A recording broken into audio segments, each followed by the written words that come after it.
le G qui jouait aux cartes.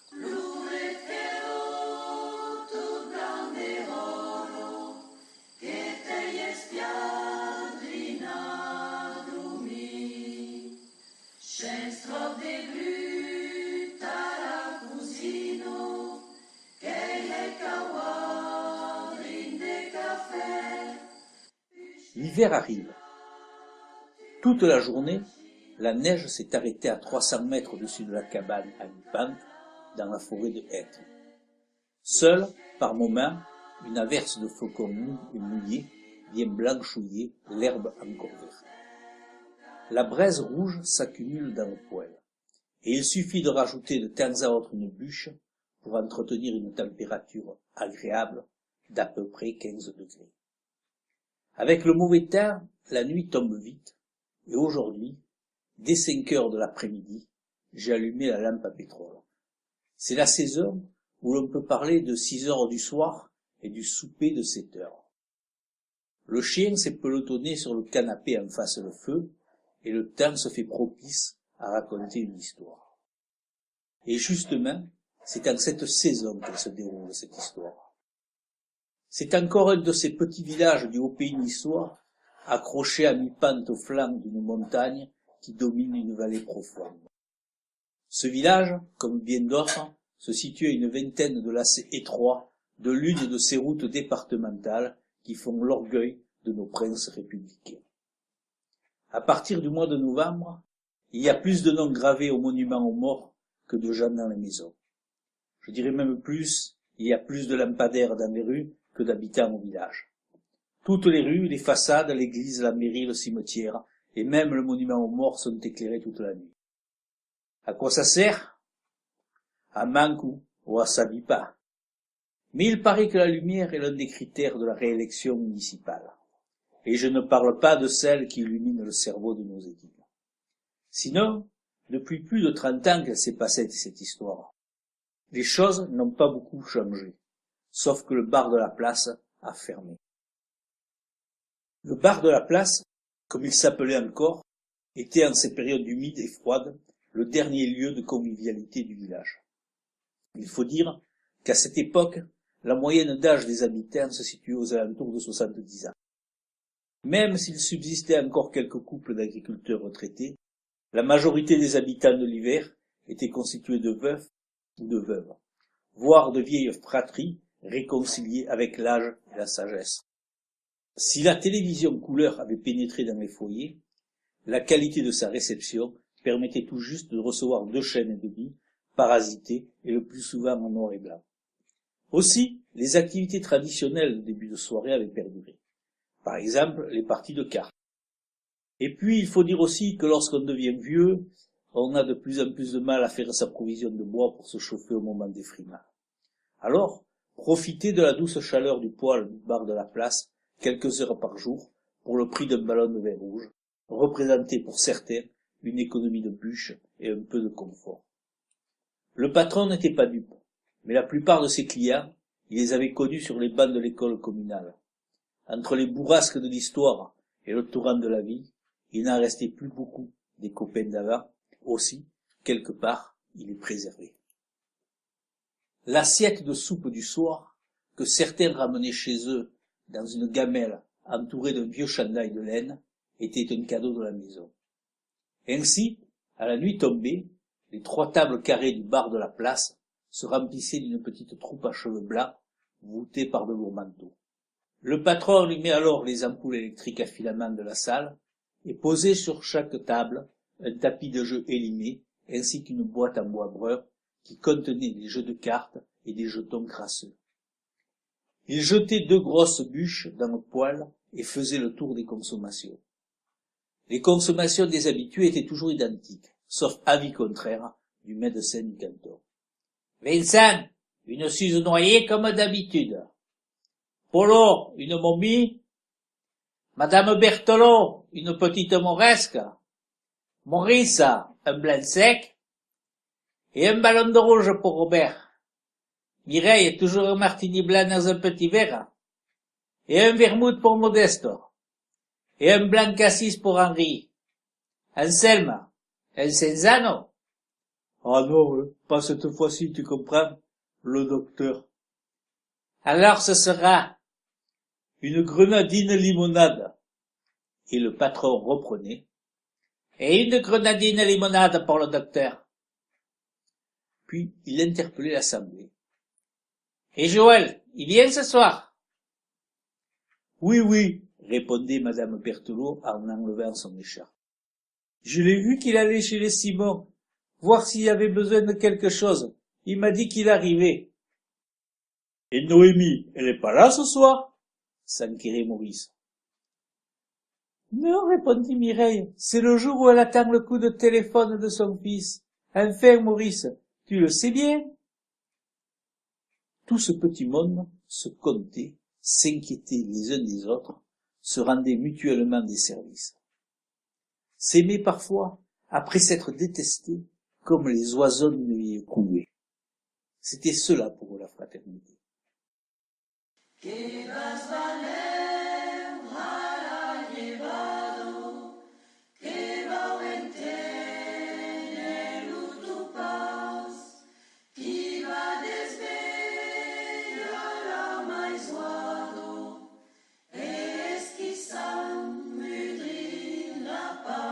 Après avoir servi les consommations, le patron prenait une chaise et s'asseyait un peu en retrait d'une table pour suivre une partie. Chaque table avait sa spécialité. La table de la belote, la table du vic, et enfin la table du rami. Il y avait ceux qui venaient pour jouer et ceux qui venaient pour voir les autres jouer. Bien que de temps à autre, les rôles changeassent. Il faut dire que les retraites étaient maigres, et que même si la tournée des perdants ne représentait qu'une faible somme, il fallait faire attention à la dépense. Contrairement à ce qu'a pu mettre en scène Marcel Pagnol, dans un de ses films, les parties de cartes étaient plutôt silencieuses. Seules les annonces autorisées étaient exprimées d'une voix ferme mais d'un ton bas. Cartes, couleurs, tout, belote, rebelote et 10 de terre. Au bout d'une heure, le patron se levait et allait chercher en cuisine une grosse marmite encore fumante qu'il posait sur le gros poêle qui trônait au milieu de la salle. Ainsi, les volutes de vapeur d'odeur de soupe se mélangeaient aux nuages et aux odeurs fumées de tabac gris. Et oui, en ce temps-là, on pouvait fumer dans les bistrots de village. Et on pouvait même y boire pour éprouver cette légère sensation d'ivresse qui tient chaud au cœur lorsqu'on rentre dans une maison où l'on reste seul avec ses nostalgies. Mesdames les bonnes apôtres, messieurs les décideurs, il n'y a pas que les libertés qui se perdent, les coups de pied au cul aussi. Le décor du bar de la place n'avait pas évolué depuis 1907, date de son inauguration. Un carrelage rouge, fait de grosses automates de terre cuite, en constituait le sol. Sur le mur, jusqu'à environ 1 mètre de haut, courait un carrelage de damier bleu et blanc, limité par une frise de faïence, plus foncée et dans les mêmes tons. Au mur étaient accrochés de grands miroirs encadrés, censés agrandir la salle et réfléchir la lumière. Enfin, au fond, un gigantesque comptoir de bois et de zinc et ses étagères présentoirs.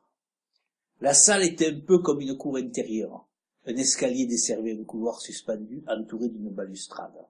Ce couloir en bois communiquait avec 5 chambres.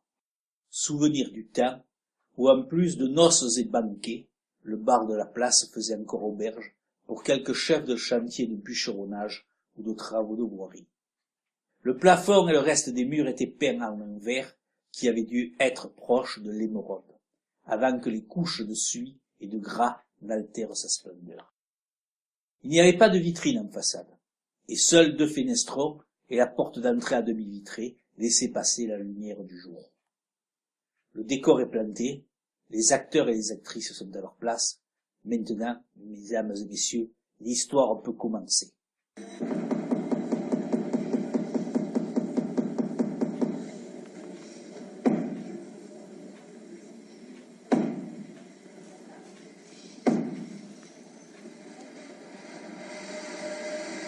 À la table de la belote se tenait un joueur très régulier, Modeste, un jeune de 60 ans.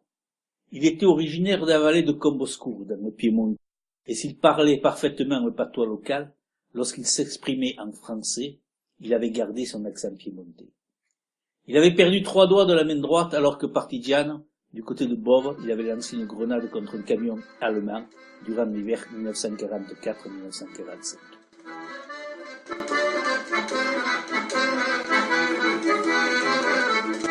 Stamattina mi sono svegliata, bella ciao, bella ciao, bella ciao, ciao, ciao. Stamattina mi sono svegliata e ho trovato l'invasore. Aussi tenait-il ses cartes de la main gauche.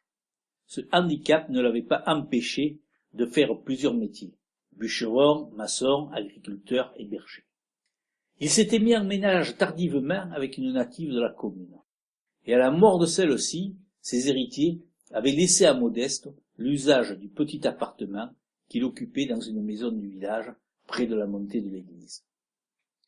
Modeste venait toujours jouer les mardis, les jeudis et les samedis soirs. D'ailleurs, lui ne venait que pour jouer. Il était toujours accompagné d'un drôle d'oiseau posé sur son épaule, un G. À la belote, Modeste était un vrai champion. Lorsqu'il était assis à la table de jeu, le G voletait, allait se poser sur la balustrade, sautiller au milieu des cartes, ou se poser sur le haut du dossier des chaises des autres joueurs. Le G est un oiseau particulier. Il tient à la fois du corvidé et du merle. Son cri d'alerte est fort désagréable. Une sorte de... Il est capable d'imitations surprenantes. Il peut imiter le merle chanteur, le cri d'un rapace, le miaulement d'un chat, voire le bêlement d'un agneau nouveau-né.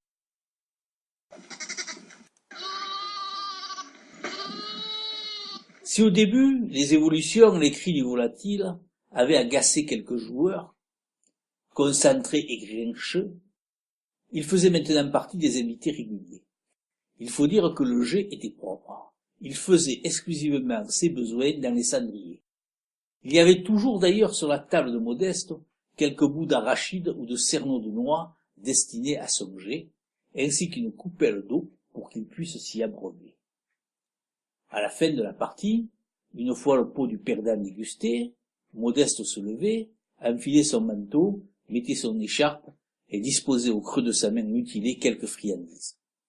Le G quittait la balustrade et venait picorer dans sa main. Modeste le saisissait dans son autre main et délicatement le mettait entre son écharpe et le col de son manteau. Manquerait plus qu'il prenne les froids et qu'il soit malade en rentrant à la mayonnaise. Certains joueurs aimaient à dire « Oh, parfois j'ai l'impression que ton oiseau il te parle. » Et bien sûr qu'il me parle, mon Zé, et moi aussi je lui parle au Zé. Il y a même des fois qu'il est comme nous le G, et qu'il perd patience quand tu te mets un temps fou à réfléchir avant de jouer une carte. Quand il monte sur la balustrade et qu'il fait « crouic, crouic », on dirait qu'il t'engueule. Renchérissait Maurice. Il arrivait même que le partenaire de jeu de Modeste, lorsque celui-ci hésitait dans le choix de la carte à jeter sur le tapis, lui dise « Oh, Modeste, hein, si tu sais pas quoi jouer, demande à l'oiseau, hein. » Modeste regardait alors l'oiseau, qui imitait soit un soit un sifflement, et finissait par choisir une carte. Bref, l'oiseau était devenu le conseiller, voire le joker référent de Modeste, et personne ne s'offusquait que celui-ci consulte régulièrement le G au cours d'une partie. Qui aurait pu se douter de la vérité? Car en effet, Modeste et son G trichaient. Mais comment un G aurait pu apprendre à jouer aux cartes? Eh bien, je vais vous le dire. En coupant tardivement un gros pin sylvestre, Modeste avait renversé un nid de G, alors que les oisillons étaient encore ennuyés. Il les recueillit et s'essaya de les élever. Malgré tous ses efforts, un seul parvint en bonne santé à l'âge adulte. Il était complètement apprivoisé, et dès que Modeste l'appelait en sifflant, il venait se poser sur son épaule, et l'accompagnait ainsi, perché dans ses activités. Activités qui consistaient à l'époque à s'occuper d'un troupeau de brebis. Ce troupeau était constitué par un cheptel de 4 propriétaires qui, vu leur grand âge, ne bénéficiaient plus d'une bonne forme physique. Chaque propriétaire n'avait conservé d'ailleurs que quelques dizaines de bêtes. En contrepartie de 8 agneaux par an et du migon pour faire son potager, Modeste s'occupait des bêtes. Mais chaque propriétaire avait ses exigences et ses manies. Aussi, il fallait bien distinguer les brebis. À l'époque, il n'y avait pas encore de double bouclage ou de puces électroniques. On marquait les brebis avec des marques à la peinture et parfois une encoche taillée à une oreille. Les couleurs les plus utilisées étaient le rouge, le vert, le bleu et le noir. Dans le troupeau dont Modeste avait la charge, les figures des marques étaient simples. Il y avait le cœur, le pic, le carreau, le trèfle. Tous les 2 jours, avant de les rentrer ou à la sortie du parc ou de la bergerie, Modeste comptait ses brebis à voix haute. 56, 57, 58, 76, 77, 78, 94, 95, 96, 126, 127 et 128. Le compte est bon. Il lui arrivait même de compter par marque. Alors, 36 cœurs, 32 piques, 30 carreaux et 29 trèfles. Il s'aperçut alors que lorsqu'il se trompait, le jet poussait des grands crouic. Et lorsqu'il était juste, il sifflait d'un air admiratif, comme un étourneau ou un merle. Il en conclut que le jet savait compter, mais qu'en plus il savait distinguer entre les différents symboles. L'oiseau pouvait dire combien de fruits secs il y avait dans la corbeille, mais en plus additionner ou soustraire à part les noix, les amandes, les noisettes et les arachides. Il décida d'aller plus loin et d'entraîner le jet à l'aide d'un jeu de cartes. Non seulement le jet savait reconnaître les figures, mais aussi les couleurs, et il arrivait même à assimiler la valeur en points de chaque carte. Ainsi, jour après jour, avec beaucoup de patience et de friandise, Modeste apprit à jouer à son jet. Combien de temps prit le dressage de l'oiseau? Sans doute de longues soirées. Il est même possible, dans un premier temps, tout en l'amenant avec lui au bar de la place, que Modeste n'envisagea pas de tricher. Mais il est aussi possible que l'oiseau prit goût à la chose, et qu'en fait, son maître ne fût que l'exécuteur du jeu de l'oiseau. Toujours est-il qu'en quelques coups d'œil exercés, le jet connaissait le jeu de chacun, et qu'à ce moment-là, il pouvait imaginer une stratégie basée sur les combinaisons multiples. Remarquez, il y a peut-être plus simple.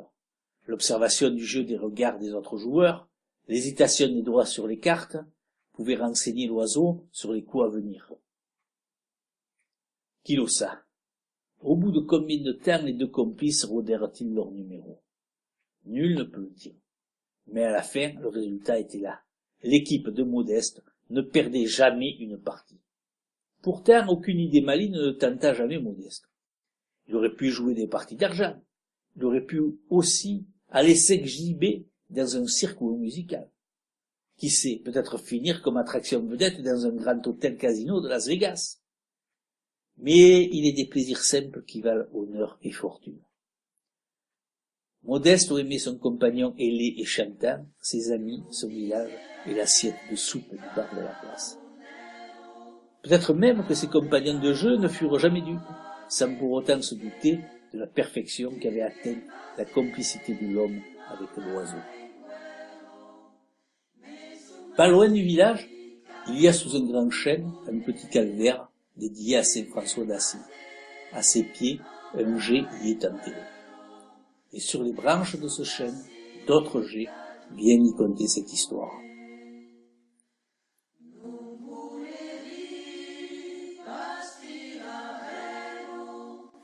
A tutto